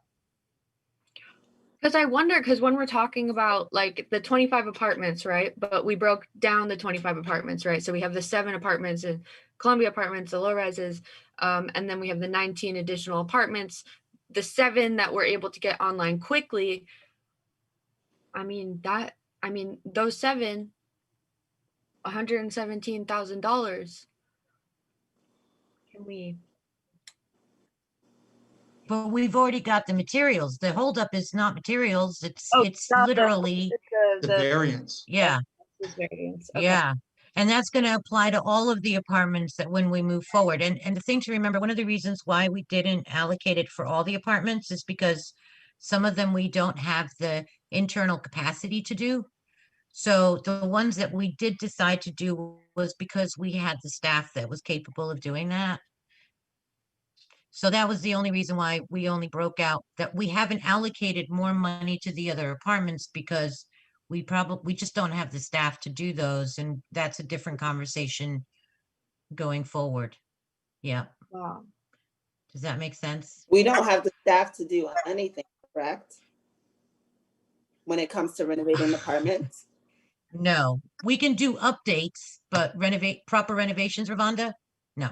But we already talked about that, right? Ravonda, you brought up that there's local Yes. contractors out there. Like there's people that live local there that we can hire to help us, right? And we did. We're getting ready for contacted that. The list. Yeah. The list that Ravonda gave me the last time we met, we called all 3 and they came down and looked. And I believe 1, maybe 2 are actually taking part, are going to help us in that rehab. And I can't remember their names, Ravonda. Do you remember who you referred? There were 3 of them. There was 2 of them, actually. It was Terrence Harris. Yeah, we called him. And then the other one was Winsome. I can't remember his last name right now for some reason, sorry. But yeah, these were people that worked on Columbia and Bliss Towers apartments before when they were in bad condition. They were contract through the housing authority, but with the old executive director. So you had no idea that they had actually worked on these apartments before when they were in condition where the workers could not do the work on them. Yeah, and they both, we called them and they both came down and gave us estimates. I mean, I do think, that's something, this is an ongoing conversation, obviously, about how much we can do with the operational budget that we've got. Some of the apartments are going to be, require a gut that we really just simply don't have the money to do. I think we discussed the fact that a gut I mean, we even talked about some of these guts are 50,000, I thought, Tim. So that was my understanding that some of these apartments are that far gone. Mhm. But maybe that was the low rise. It was. Anyway, yeah, I mean, Was, yeah, I think was. it was. Yeah, yeah, yeah. So, I guess the question is, are we in a position now? Are we ready to approve the accounts payable for November and December? Do we feel like we're in a better position than we were a couple of months ago? And that we can move forward with the accounts payable for the last couple of months and then keep that process going over the next several months? Do people feel ready for that? Are they there? Is there? Are we ready to take a look at put them on the screen and see if there are specific questions and then accept them into record, or are we not? I mean, I would say, as far as the accounting meeting went, it was really nice to understand more about how the budgeting works, and that was very helpful. And as long as, we get the proper magnification necessary on our future documents, then I'm comfortable. But yeah, a magnified budget is a good budget, in my opinion. So there are some line items. And also, I think as the subcommittees, Sorry, you're fine. yeah, and as the subcommittees form too, that level of magnification starts to become, more useful as well, because it's a lot, right? There's a lot in that budget. And so knowing everything is like for one person I mean, that's why we pay Tim to do it, really. I mean, the whole big picture, it's a lot. So if we have the individual subcommittees, I think that does make it a lot easier for us to achieve that. Also, just to touch on what Rebecca Wolf mentioned before, it seemed like it would really take a burden off of the administrative office to not do the books of the housing authority. Oh, definitely. And was that, I mean, I Yeah. already said. So. No, we are definitely going to get a bookkeeper or an accountant. That is what we've decided to do. I mean, we've been talking about that. So that is in the works. For sure. Okay. So, we've got the November 2020, sorry. I'm like, what year are we in? The 2020 accounts. Which one is this? Which one are we looking? Could you go back up to the This is top November. so that I can? This is November. Okay, this is the trial balance for November. Okay. I just So yeah. Oh yeah, I just wanted to check in with the other board members. Rhonda, Claire, Rebecca. Is Robert here? Is Edric here? Where's everyone at with this? Robert's here for sure. I'm good with this. I'm glad that there was clarification given, so I'm more comfortable with Yes, moving I'm here. forward. Hello? Does anybody have any? Hi, Robert. Somebody was just asking if you were there, and I'm just saying that you were here. And I think Rebecca was wondering if anybody has any specific questions as regarding the November trial balance at the drill down level. And if not, if somebody could make a motion to accept the November trial balance into I make a motion. the record. I make a motion. I'll second that motion. All in favor of accepting trial balance for November 2020, say aye. Aye. Aye. Hi. All those opposed, please say nay. Okay, moving on to the December. If somebody could do that. All right, and again, is there anyone that has any specific questions about the the December 2020 trial balance? And if not, can I give it just everybody a couple of moments to go take a look at it? I know everybody's already looked at it, but I just want everybody to have a moment. If there are any specific questions, please ask them now. If not, could I get a motion to accept the December 2020 trial balance into the public record? I'll make that. I'll motion. make okay. Is that Rebecca Wolf? Yep. Okay. And anybody second? Second it. Rebecca. Okay, and Rebecca Bora second. All in favor, please say aye. Aye. All opposed, please say nay. All right, so we will keep abreast of the issue of finance, of course. So this is not the last word we've heard on this.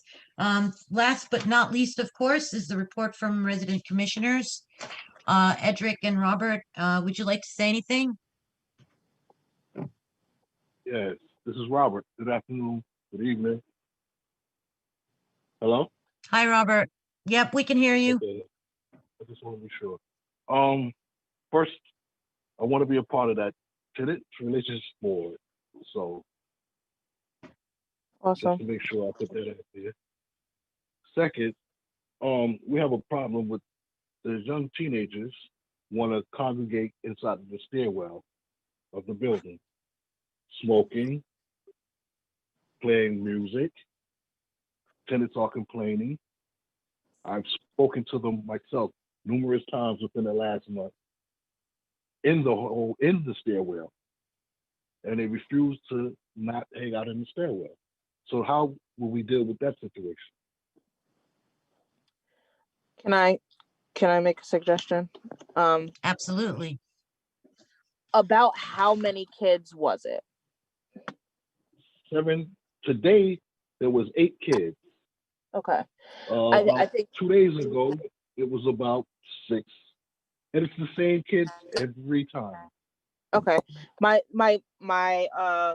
the lens that I want to encourage, and I don't have a solution at the moment, but I would just like to point out the youth center is currently closed because of COVID. So and most youth programs are. I Mhm. understand. I know that we have stipulations we have to follow also around social distancing, but we have to keep in mind it is January. They have nowhere to go. I mean, I'm not saying that congregating in the stairwells is safe. I'm not saying that they should be allowed to. I'm just saying we have to, as a team, take that into consideration and maybe put our heads together and create a viable solution for the youth that live in Bliss Towers, because But these they are are not the youth that tenants. live here. These are not the ones that live there, Mike. Okay. They don't live in Bliss or Columbia Apartments? No, no. Huh. Can I make a One or two, suggestion? I mean, one or sorry, two of Robert, them go ahead. live in there. One or two of them live there, Okay. but they're not constantly in there. The ones that are constantly there are the teens from the neighborhood. Right. And also And like I understand it's cold and all yeah. that. I get that. Yeah. But that's not where you do that, because tenants are complaining that comes, and again, tenants come to me and say, Mhm. Robert, these guys are in the stairwell smoking. I'll go All open right. the door, look down, and they're in the stairwell just like that, Club 54. Okay. And I find value in the fact that the tenants can confide in you. My comment, not even a suggestion, my comment was just like, even if it was one kid that lives in the building, like the lens that I always use, because I work with youth, that's where most of my experience comes from. It's just like, I don't know. I guess I could talk to you in person, Robert. It's not, Right. I don't think that what you're saying is wrong. I'm just saying, like, if we could, when we go to them, have some type of alternative for them to offer to them, that'd be helpful. Just because it's just like the basketball courts. Like, even if they don't live there, it's like, what other public space do they have access to? You know what I mean? Like, you can hang out on the basketball court all day, whether you live there or not. And because it's Right. cold, I respect the that. activity gets moved in. So I'm just saying, like, maybe if we could do some outreach on behalf of them and find out, like, hey, what is there for teenage kids to do during these hours, and like Right. give them that information when we find it. And it's and like I said, the tenants have come to me. I'll be coming out of the building, and it's like every time they do it, they wait for the office to close. Once the office closes, it's like, okay, y'all, let's go. I've had people call me on my phone. Hey, they're outside gathering up. They get ready to go in the building. 10 minutes later, I'll go look down the staircase. There they go. And like you, I've dealt with these guys, you know, so I don't have no bad rapport with them. I stop them, I talk to them, and I've stood in the staircase with them and talked to them for 20 minutes. And like, guys, you can't do that here. The tenant's complaining, you know. Oh, it's cold out. I said, well, let's go talk to Nick and let's try to figure something out. Oh, you know Nick. Yes, I do know Nick because I used to work with Nick. So I understand what they're going through, but then I have the tenants of the building complaining. So my job is to make sure that the tenants in that building are taken care of. I don't care about who's outside. My responsibility is to the tenants of that building. No more, no less. Could I offer like? Tim, have you heard it? Oh, sorry, Rebecca. Sorry, Ravonda. No, all you. Go ahead. No, I was Tim, just gonna have you got any of these complaints? Has anyone come to you about this type of situation? Just Robert, no tenants have come to me, but I'm not sure if there's been any complaints to the main office about it. So, I just thought of possibly a way. I know that we have a smoker's shed outside, and I know that in a previous meeting we had actually talked about providing like heat lamps out there for people. And I wonder if we could provide like a heated outdoor space for people because they still need a space to go and a space to go that's warm. But obviously, like, you know, having people smoking inside of the building is also not, you know, basically the idea would be to create, you know, an outdoor space that's warm. Is this something that we could do? Put some heat. Sorry. Sorry. So it is something, can I just say, it is something that we can do, but may I suggest that we reserve this conversation for the first tenant relations meeting? I mean, that's what, this is, you know, a conversation we should be having there, in my opinion. I don't know how people feel about that. But, I agree, you and I know, think let's, that I'll talk to Robert about how we can make those meetings as solution based as possible, so that we make the most out of the time that we have in the tenants related relations committees. Because I think that there will be a ton of complaints to address, but I think that we should figure out how to work amongst each other and not take up so much time in those meetings that people are coming to get information with those issues, because that's yeah, counterproductive. It doesn't make any sense. So I think that those are things that we can as a board discuss amongst ourselves and Yep. maybe bring whatever solution we have to those meetings as like updates for things that we're suggesting, and focus on those meetings being about the education and the rights and keeping tenants in the loop, more than like we're presenting ourselves as somebody that you can come to with questions, comments, and concerns, but the meetings will be held for us giving information and receiving their questions, comments, and concerns as pertaining to what we're talking about. You know what I mean? yep. Mhm. Okay. Makes sense to me. Yep. Okay. Robert, do you want to add anything else? Edric, do you have anything else? No, All right, so obviously in the next few days, you're going to be getting emails about our upcoming advisory committee meetings. Other than that, if no one has anything else that they want to talk about this time, I do, and I just want to say this quickly, and then we can, you know, have room for public comment. But I just wanted to say, you know, as of the, you know, our last meeting, I did say that I would draft, you know, the beginnings of our project goals for future developments, and I have that, and I did this, but I guess it didn't make it to the agenda. And I know we were going to, it's been a long meeting, but you know, we can talk about this next week. But I guess if there's anyone that's pressing want to know, I do have this information. So maybe you could start to share that before Wednesday. I mean, I have no problem waiting till next week to do that, but if the board wants to start that now, I'm fine with that too.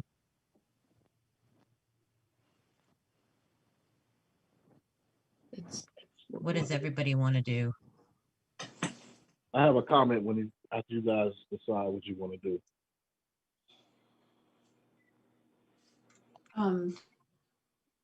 What about, Rebecca?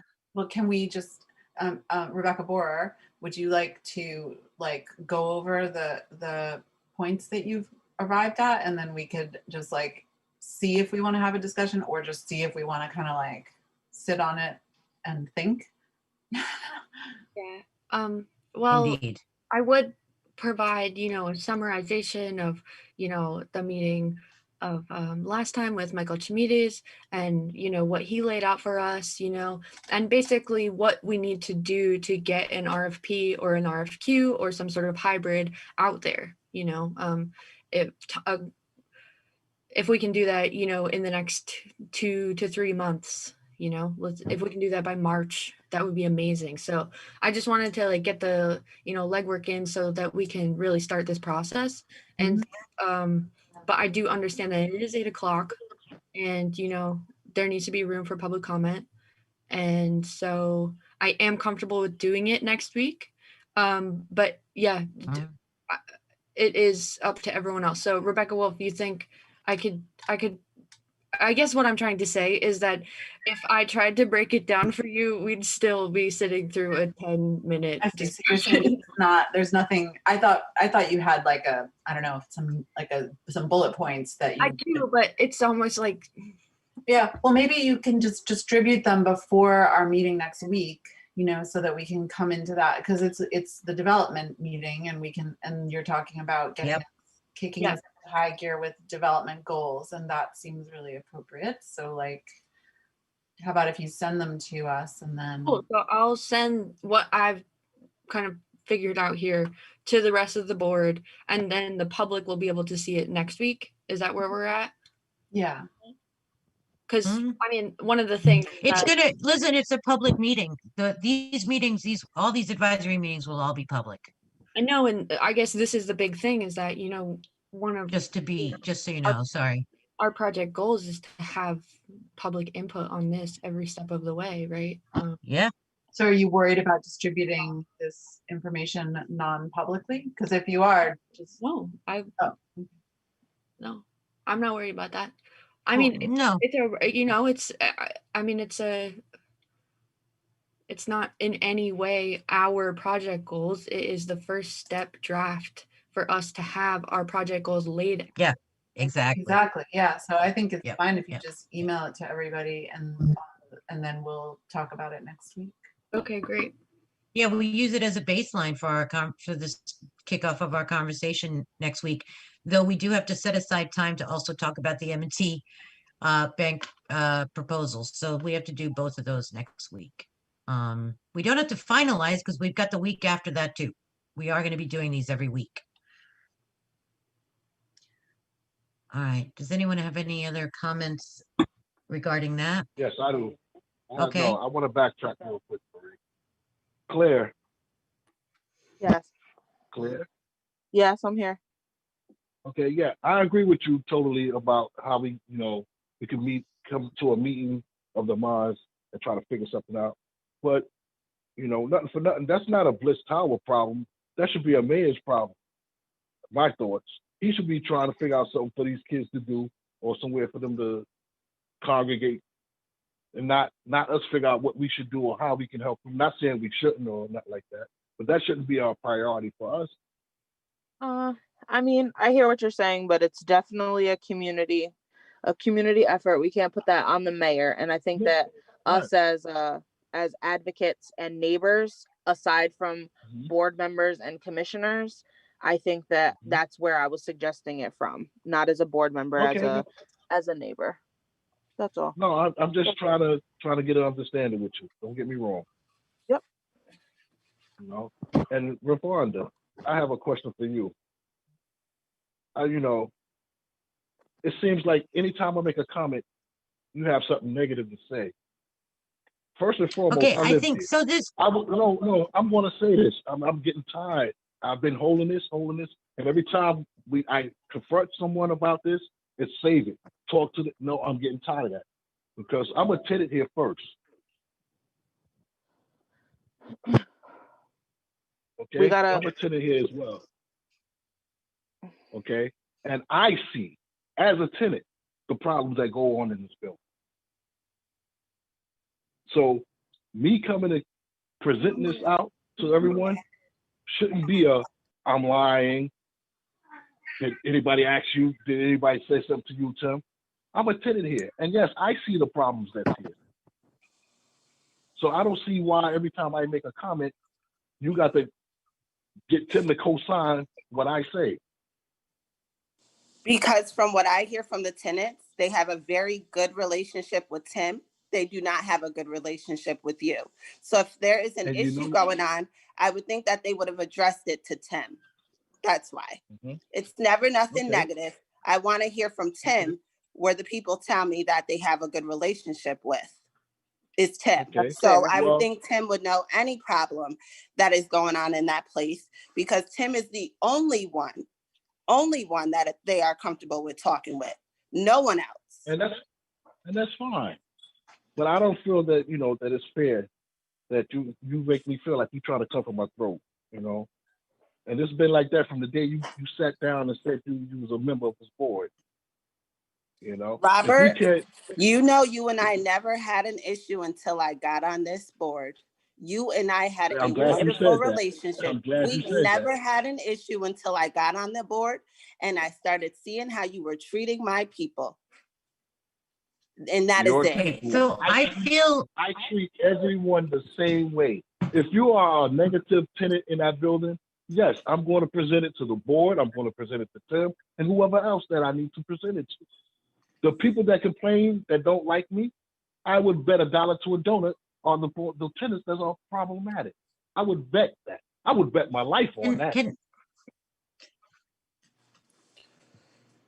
I think that this is a conversation that I've been on this board for almost 3 years. And in this 3 years here, I've not seen the type of people that I've seen around in this building that complain so much. And the ones that complain, like I say, outside of the building are the ones that causes the most problems. And when they come to you, tell them I said that. I think we're going into a dangerous conversation that could possibly be taken outside of a board meeting to have. Exactly. I think we do, especially if we start talking about people who are coming in, who they are, individual things like that. I just feel like they're not, we need to stay broadly, it just feels like something the board needs to have as an internal conversation. I get it, Robert. I do. September. Okay. The cup can only hold so much. We're gonna resolve this. I get it. I know. So we're gonna figure this out. But I do think we should do this individually together, if that makes any sense, but not necessarily at this, publicly in this board meeting is all I'm suggesting.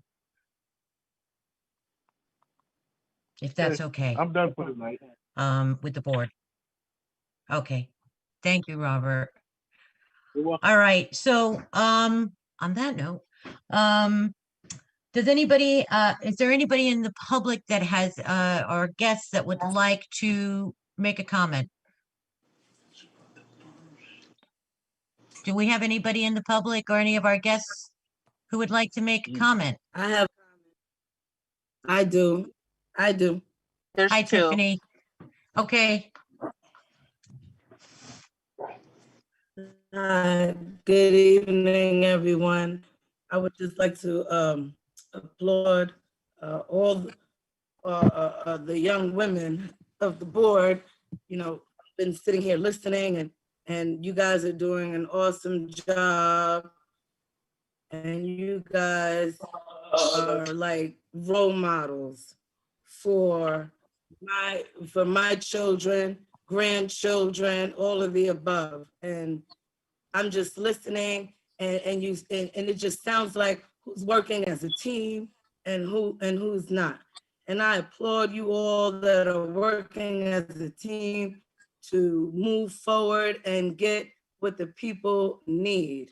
And I applaud you all for not letting the distractions distract you. Thank you, Tiffany. Thank you, Tiff. Yes, thank you Thank so you. much. Thank you. A proud year for the people in Bliss Towers, for the residents, for the children, for the young ones, all of the above. I grew up in Bronx projects, you know, and sometimes when the elevators were broken, that's all we had was the staircase. Yeah, right. You know, but Yep. you guys are doing an awesome job, and I'm proud that majority of you are the board members. Thank you, Thank you Tiffany. again. Have a Thank you. blessed year. Definitely. I think Molly Stinchfield raised her hand next. Thank you, Claire, and thank you, Tiffany, and everyone on the board. I'm the program coordinator for Hudson Catskill Housing Coalition, and we got a call from one of the tenants from Bliss, who wanted to be able to move back in with his family. His wife and his children still live in Bliss, and he would like to be able to move back in with them. And so I'm calling to speak on his behalf and ask that you guys talk about this, and just letting you know that, you know, he's been paying separate rent and would just love to be able to be in there with his family, helping to raise his kids without having to pay two rents. It's been a really hard year for everybody with COVID and people losing their income. And I think things are, you know, it would just be such a huge success story to reunite him with his family. So I'm putting in for that. We have definitely, Molly, we have been talking about this as a board, and in fact, Rebecca and I just had a conversation about it this week. We are searching for a path forward. We are, to resolve this as quickly as possible. We are. So I do have, I guess a suggestion. You know, I've gone through the exact wording, you know, and this is wording not only on a lease, but also of our administrative policy. And, you know, I'm not sure how we do this or how we talk about this because it's very specific, and I don't want to be talking about anyone's personal business. But I do want to say that I do believe that, firstly, that as the housing authority, we shouldn't be, you know, making calls on people's lives isn't something to take lightly here. And I do think that it's very possible from a policy level to say, can we go into executive session? Is that possible? Yes, it is. We can, but I don't know that we have the ability to. Michael is still here? Mike Bruno, are you still there? He appears. I mean, are we able to? How are you going to go into an executive session unless I mean, Well, we'd have to vote to go into executive session. You put us in a waiting room. Put us in a waiting room. Yeah. It's I feel like It's a very simple way for us to go into executive session, and we don't need a lawyer to tell us that. Well, no, it's not. That's not my question. I didn't tell you that. What I said is, I don't know if you have the capability technology-wise to do that. If you do, then fine. You can call an executive session, Marie. That's not why okay, that's not why I asked the question. I simply asked the question because I wanted to make sure Mike was there, because Mike may be able to provide us with legal advice. I wasn't asking if we could go into executive session. So, yeah, I mean, somebody has to make a motion to go into executive session. So if people would like to do that, to have this conversation, then someone will need to Can the make a public motion. talk first before you go into session? Yes, absolutely. It's Hello, still it's still public comment, so Wayne yes, Cross please, raised his hand. Quentin. Yeah. Thank you so much, Marie. Thank you, guys. Let me turn my little video on. I am too also calling through on behalf of the Hudson Housing Coalition for this issue that I'm hopeful you go into executive session on. I am grateful that you guys are trying to find a path forward. And I believe time is of the essence on this, because it only took a moment to say that this can't be, like, you gotta go.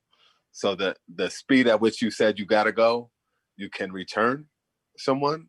And when you're looking at it through a social and racial justice lens, like policies that are put in place, such as these, are white supremacist in nature, right? Like, these are policies that don't uplift communities such as that at Bliss, but keeps us down and marginalized. So I implore y'all to go in and come out with a solution for this particular instance, and then work on a overall plan going forward.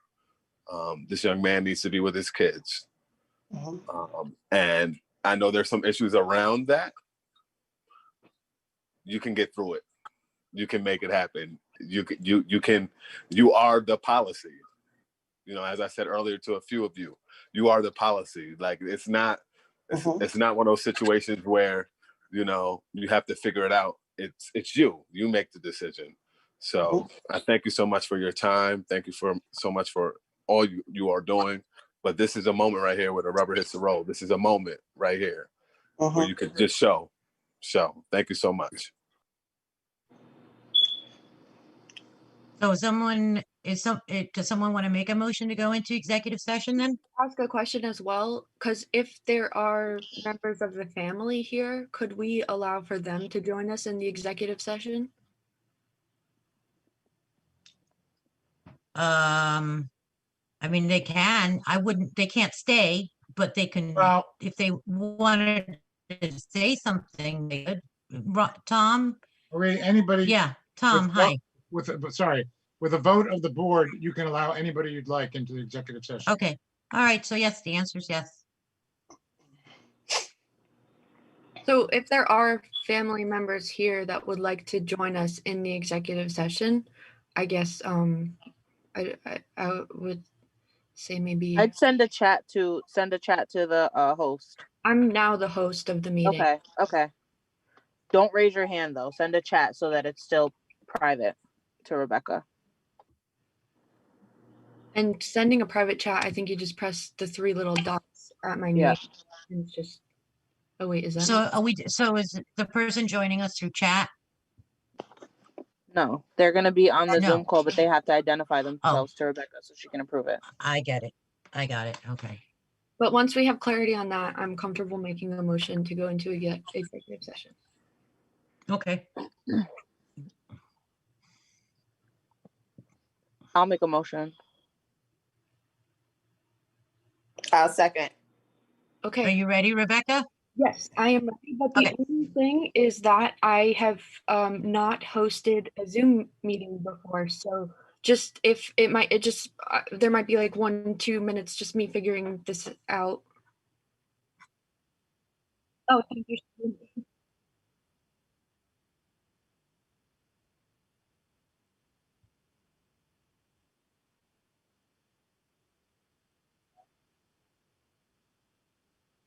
Okay, thank you, Shaheen. That sound good, Rebecca? Are you good with that? 100, yeah. Yeah, okay, cool. I figured. Okay, so are we voting on going into, so everyone in favor of going into executive session, please say aye. Aye. Aye. Anyone opposed, say no. Okay, so we are now in executive session. I just want to make sure that our guests are in the waiting room. Yeah. No, you guys are not in executive session yet. We're still here. Yeah. But Shaheen, I just want to let you know that the family member that was here, I should have told you. I'm so sorry. Let me just Can,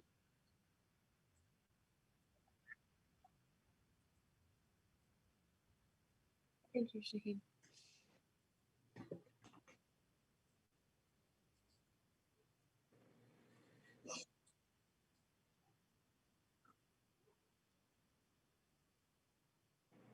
Okay. And now I click you and I put you in the waiting room. Goodbye, Shaheen.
like to make that brief announcement, please, regarding our decision? I don't- After deliberating with the board, we've decided to stay our previous position. Is the waiting room now in this session? We're out of Yeah, executive it's session. public. Yeah, we're out of executive session. So that has been decided. So, Yeah, because there was a few people not in. okay. Yeah, Claire, would Uh, you do that again, please? After the board decided to deliberate in executive session, our decision is to stay our previous decision. With regards to the eviction, yeah. Okay. Are there any other board matters that we want to discuss before adjournment? All right, yes, Clarifying, next week, 1 p.m., we're having a meeting on the new affordable housing development. So this is the time yes. to make your voices heard on what it is that you Yep. want to see. And we're going to be doing them weekly. Yeah. So there's going to be plenty of opportunities, but they are going to be weekly. All right. Well, that was a lot. Are we ready to, is anybody ready to make a motion to adjourn the meeting? I will motion. I'll second. Thank you. Okay, All Rebecca third. Hoare seconds. All right. Everybody in favor, please say aye. Aye. Aye. Nays, no nays. All right, the motion is adjourned. I mean, the meeting is adjourned. Thank you very much, everybody. Thank you.